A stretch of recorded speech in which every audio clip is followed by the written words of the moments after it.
Hello, everyone. I am Jessica Grace Kelly. I am the youth coordinator for the Muse and the fiction teacher for our Teen 1 writing class. This is our formal reading and our very first hybrid reading, which has been quite a journey for us, so thank you for being patient. And we will be having 3 students reading today, excerpts from work they worked on in class. And first up, we have the wonderful MacKenzie Minutes.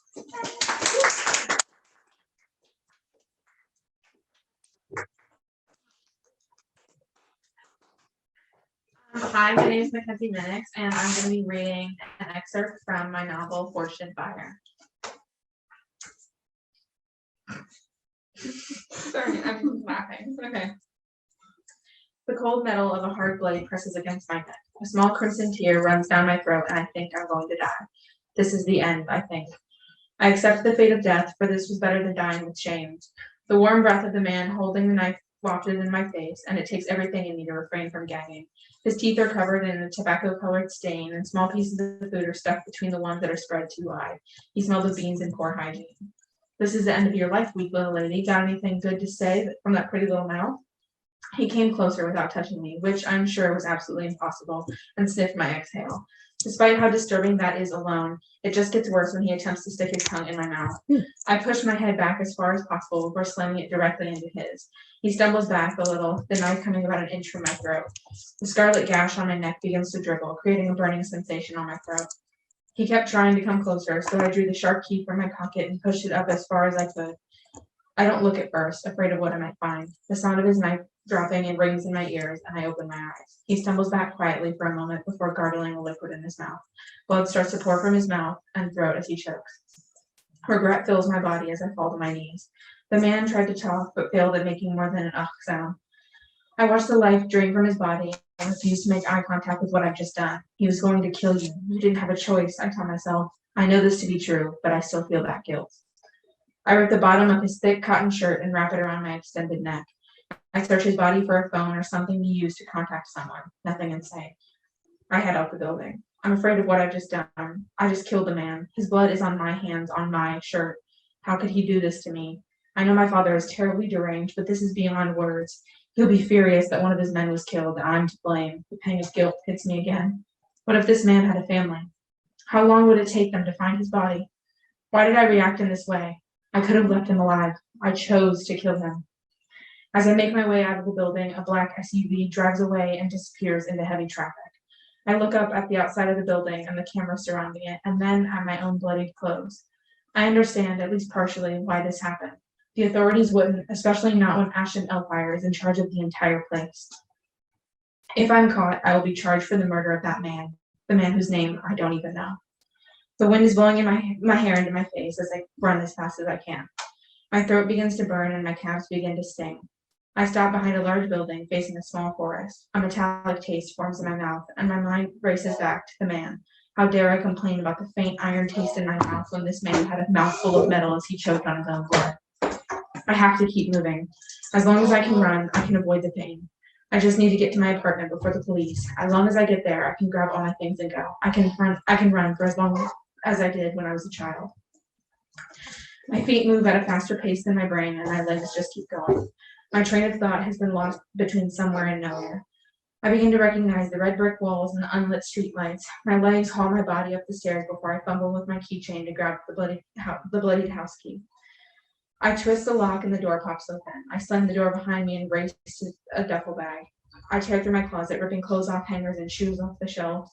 I grab anything I might need and ditch my phone on the side table. I make my bed and replace the things I took with alternatives. I throw the wood hangers in the fire and space out the leftover clothes. I haul the bag down the stairs and shove all the canned food I can find into a bag. I have a few jars of peanut butter and a couple bags of chips in the cabinet, so I guess this will have to do.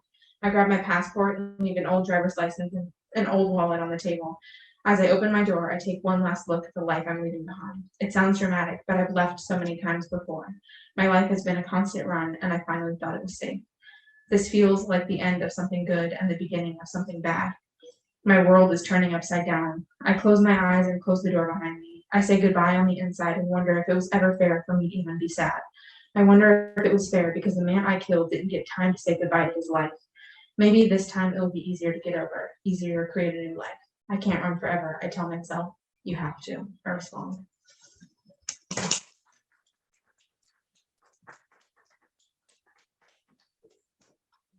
Thank you, MacKenzie. Nice action scene. That was excellent. I loved it. And I think I've heard it before, but I saw some changes. They were wonderful. Great job. Thank you. Yes. Okay. Okay, Kayden. We're going to introduce you again. Next up, we have yay. bonus. Here we go. I will be reading to you a untitled piece from a work I've been working on for the past couple of weeks. Here we go. Beginning to chapter 2. The trees had an eerie quiet to them today, like the silence you hear before a storm or your parents' head turning to a supervolcano.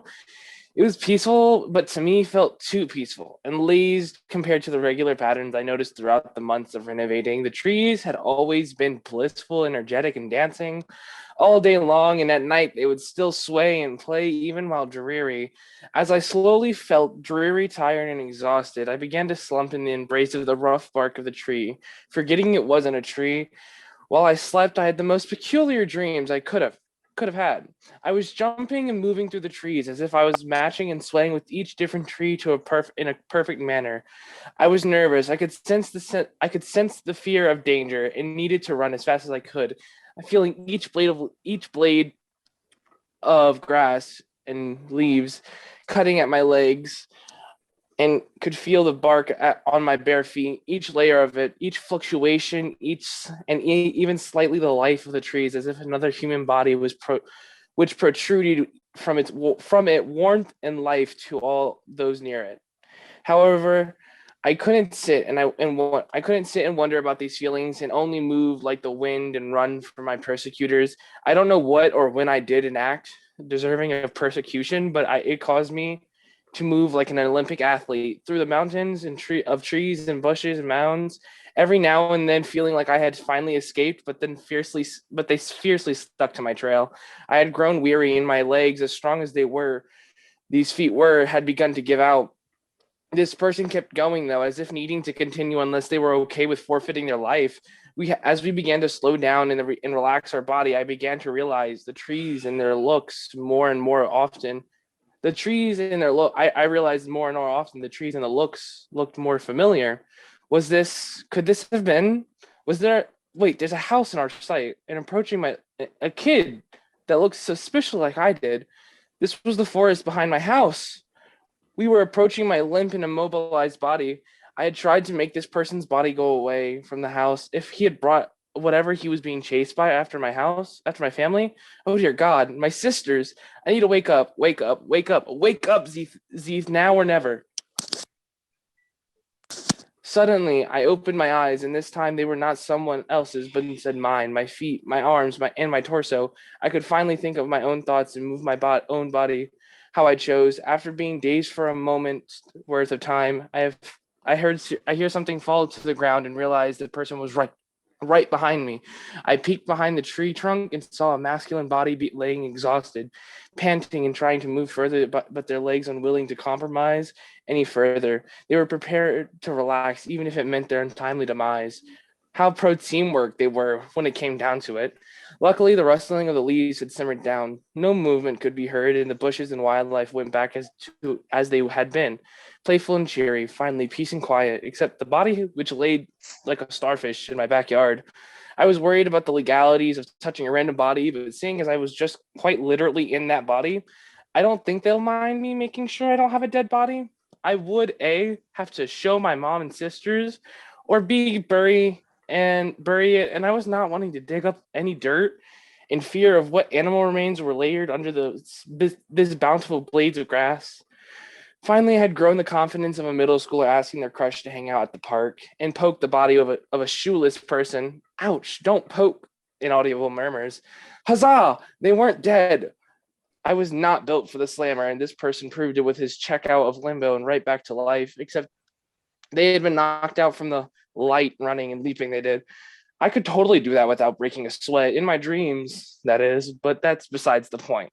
Now I have a knocked out body in my backyard, and I poked it.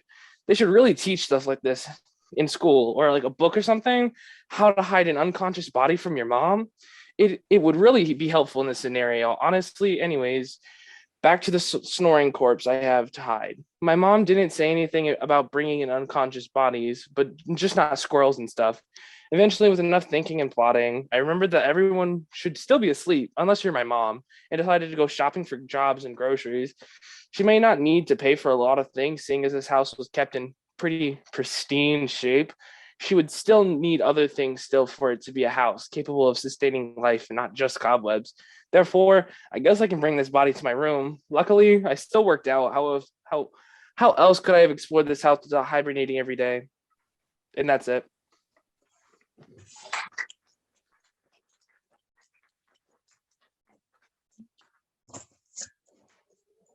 Thank you, Kayden.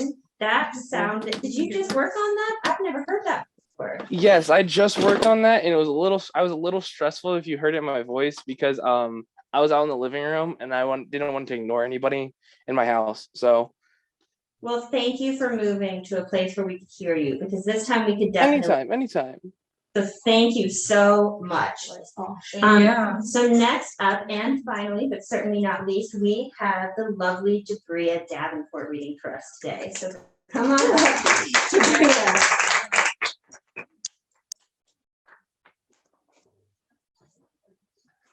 My name is Jabria Davenport, and I will be reading the intro to my sample called The Picture. School just let out 10 minutes ago. I decided to take the bus home today because it's too rainy to walk. I choose to sit in the front of the bus because that's where you find the less chaotic people. I lay my head against the window and watch the rain trickle down the glass. A sudden noise startles me and causes me to drop my phone. I laugh, thinking, who knew a notification sound could cause such a frightening surprise? When the bus stops, I grab my phone and get off. I run past the gate and onto the house and go directly to my room. I throw my backpack on the floor and sink it to the springs of my mattress. I pull my phone out from my back pocket to check the notification from earlier. Looks like my phone is full of storage. As much as it pains me to do this, I know that it's time to go through all of my photos and trash the ones that I don't need.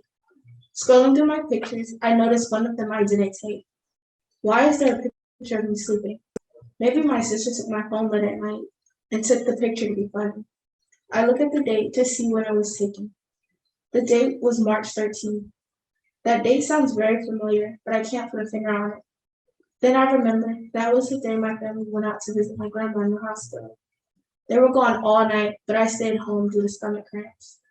I start panicking, and my breathing starts to become harder and harder to control. My palms get sweaty, and my phone slips out my hand and falls into the crease of my bed and headboard. I can't get myself to stop panicking, and my vision starts to get a little blurry from my tears. I can barely make out anything in my room but a red stream of light. I can't exactly make out what it is, but I think it's coming from the vent in my ceiling. Am I being watched? No, of course not, I tell myself. Who would want to watch a 16-year-old girl with social anxiety issues, and that still plays in her food before eating it? My life is boring. No one could possibly be interested enough to stalk me. I start to calm down once I realize how crazy I sound. I then look back at the vent. The red light is gone. I begin pacing back and forth, trying to think about where the picture on my phone could have possibly came from. If someone so happened to take it, then the real question is, how did they get in my house? I live in a high security gated community, therefore if anyone did trespass, the entire neighborhood would have known in the blink of an eye. In the midst of everything, I realize I have to be in bed, sleeping within the hour, because I have a huge test tomorrow. But before going to bed, I decided to do some last-minute studying.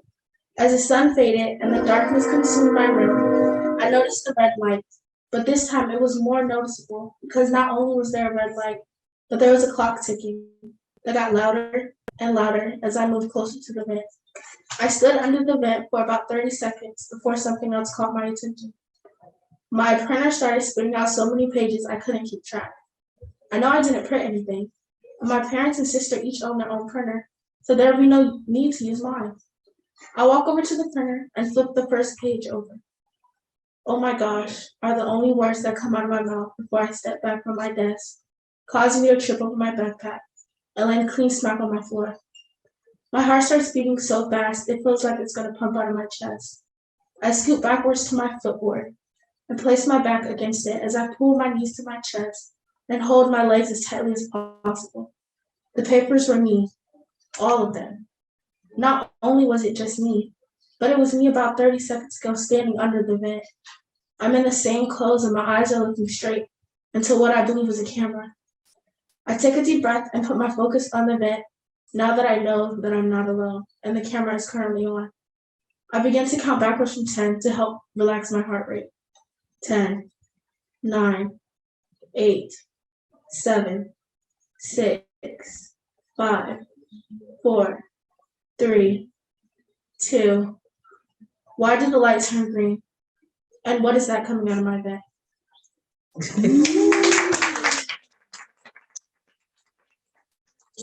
Jabria, that was fantastic. I loved that. You started that in class and I hadn't gotten to hear the ending yet. That was so good. Thank you for sharing that. You did fantastic. Everyone did beautifully. And everyone was so patient with the Muse staff today. Thank you so much.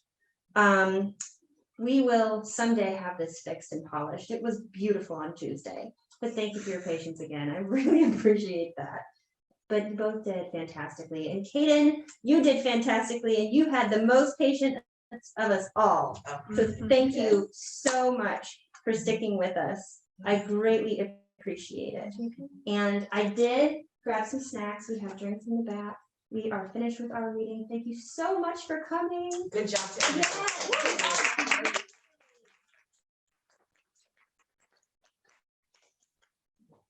And Kayden, I'm just gonna hang out with you because you did a wonderful job and you deserve some attention because you were just jumping around so much today.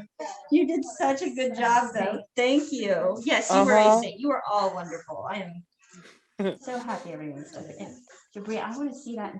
Could you email that to me? I like to, if you were willing to, I would love to see that. That was on so the page. creepy. You did a great job. Yeah. Jabria started Really that good, in really one of my good. classes from, I think it was a prompt or something, but you just went wild with it. That was beautiful. You did a great job. Yes. Commentary. Loved it. Yeah, it was so fantastic. And let's let Jeff Do you want me to speak. say something? Yes, Okay. yes, I can take that as well. Thank you guys. I appreciate it. No, the more I teach at the Muse, and this will be probably my 7th year, I think, coming up this summer, the more I'm just reminded that, work continues to evolve and that it's reflecting of the time, the culture, the changes that we all are experiencing, right? And one thing that I noticed that's kind of a theme today is just channeling anxiety, right? How do we channel the self-consciousness that we all have to grapple with, right? Because everybody is dealing with different things right now. And I think what you guys are able to do so well and just continue to think about how you can channel that kind of anxiety, because it needs to be reflective of what we're dealing with right now. Because when people 25, 50 years from now want to kind of look back and see what it was like to live during this time, this will be a real good mirror for them to say, okay, this is exactly how it was. This is how people were thinking. So you guys remind me of like James Joyce if he was being chased down a street or something like that. So it's a real testament to the fact that you're feeling what you're feeling, you're getting it down on paper, you're letting it kind of disperse through you that way. It's just the best way of approaching art. And it's just continue to do it because it's only going to get better. You guys are only going to get sharper. So you're going to get more, creative. You're going to get a lot more risk taking. There's going to be things that you'll just decide to do that may not feel comfortable, and that'll be great. Because those are the moments where you're like, oh, I'm really uncomfortable writing this. This is not making me feel good. That's perfect. That's like the perfect feeling for writing. Because when you're in a groove, it may not, the comfort level, is too high. you need to be like, I think maybe baseline comfort level sometimes, because that's when the reader can really feel like, oh, this is exactly what it's like to go through this experience. So just continue doing what you're doing. I mean, I'm really honored to teach teenage classes, because I think that, you know, you guys are doing more risk taking than a lot of adults.